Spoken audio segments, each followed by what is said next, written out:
ಜಿಲ್ಲಾಡಳಿತ ಹಾಗೂ ಕನ್ನಡ ಮತ್ತು ಸಂಸ್ಕೃತಿ ಇಲಾಖೆ ಸಹಯೋಗದಲ್ಲಿ ಚಾಮರಾಜನಗರದಲ್ಲಿಂದು 2569ನೇ ಬುದ್ಧ ಪೂರ್ಣಿಮೆಯ ಅಂಗವಾಗಿ ಭಗವಾನ್ ಬುದ್ಧ ಜಯಂತಿ ಜಾಥಾ ಹಮ್ಮಿಕೊಳ್ಳಲಾಗಿತ್ತು. ಬಳಿಕ ಸಭಾ ಕಾರ್ಯಕ್ರಮವನ್ನು ಶಾಸಕ ಎಆರ್ ಕೃಷ್ಣಮೂರ್ತಿ ಉದ್ಘಾಟಿಸಿ ಭಗವಾನ್ ಬುದ್ಧನ ಭಾವಚಿತ್ರಕ್ಕೆ ಪುಷ್ಪನಮನ ಸಲ್ಲಿಸಿದರು. ಈ ವೇಳೆ ಟಿ ನರಸೀಪುರದ ಲುಂಬಿನಿ ಬೌದ್ಧ ವಿಹಾರದ ಬಂತೆ ಸಮಣಪಾಲ, ಜಿಲ್ಲಾ ಪೊಲೀಸ್ ವರಿಷ್ಠಾಧಿಕಾರಿ ಡಾ ಬಿಟಿ ಕವಿತಾ, ಕನ್ನಡ ಸಂಸ್ಕೃತಿ ಇಲಾಖೆಯ ಸಹಾಯಕ ನಿರ್ದೇಶಕ ನಂಜುಂಡಯ್ಯ, ಸಾಹಿತಿ ಬಿಆರ್ ಕೃಷ್ಣಮೂರ್ತಿ ಸೇರಿದಂತೆ ಮತ್ತಿತರರು ಉಪಸ್ಥಿತರಿದ್ದರು.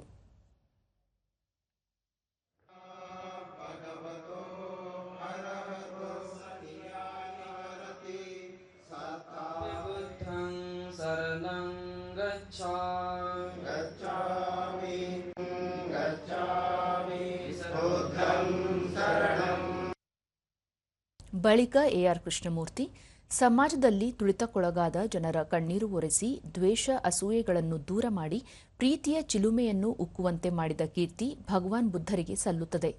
ಮನುಕುಲ ಅನುಭವಿಸುತ್ತಿರುವ ಕಷ್ಟಗಳಿಗೆ ಸ್ಪಂದಿಸುವುದೇ ನಿಜವಾದ ಅರ್ಥವಾಗಿದೆ ಎಂದು ಜಗತ್ತಿಗೆ ಸಾರಿದ ವಿಶ್ವ ಮಾನವರು ಎಂದರು. ದೇಶದಲ್ಲೂ ಕೂಡ ಬಾಬಾ ಸಾಹೇಬ್ ಅಂಬೇಡ್ಕರ್ ಅವರ ಸಂದೇಶಗಳಿಗೆ ಅನುಗುಣವಾಗಿ ಇವತ್ತು ಪರಿವರ್ತನೆ ಆಗ್ತಾ ಇರ್ತಕ್ಕಂಥದ್ದು ನಾವು ಕಾಣ್ತೇವೆ. ಬಿಆರ್ ಕೃಷ್ಣಕುಮಾರ್, ಭಗವಾನ್ ಬುದ್ಧರ ಜನನ, ಜ್ಞಾನೋದಯ ಮತ್ತು ಪರಿನಿರ್ವಾಣ ಹೊಂದಿದ 3 ಘಟನೆಗಳು ನಡೆದಿದ್ದು ವೈಶಾಖ ಪೂರ್ಣಿಮೆ ದಿನದಂದು. ಹೀಗಾಗಿ ಬುದ್ಧ ಪೌರ್ಣಮಿ ಜಯಂತಿ ಎಂದು ಆಚರಿಸಲಾಗುತ್ತದೆ. ಭಗವಾನ್ ಬುದ್ಧರ ಜೀವನ, ಚರಿತ್ರೆ, ಬೋಧನೆಗಳನ್ನು ತಿಳಿದುಕೊಳ್ಳುವುದು ಅತ್ಯಗತ್ಯ. ಬೌದ್ಧ ಧರ್ಮದ ಮೂಲಕ ಜ್ಞಾನದ ಮಹತ್ವವನ್ನು ಸಾರಿದವರು ಭಗವಾನ್ ಬುದ್ಧ ಎಂದು ಅವರು ತಿಳಿಸಿದರು.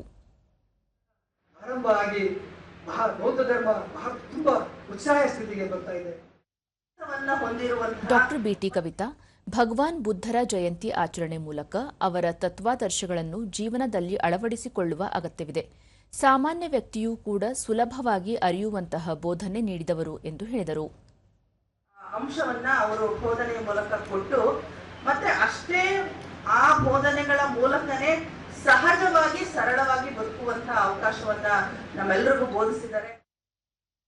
ಇದೇ ವೇಳೆ ಗಾಯನ ಕಾರ್ಯಕ್ರಮ ನಡೆಯಿತು.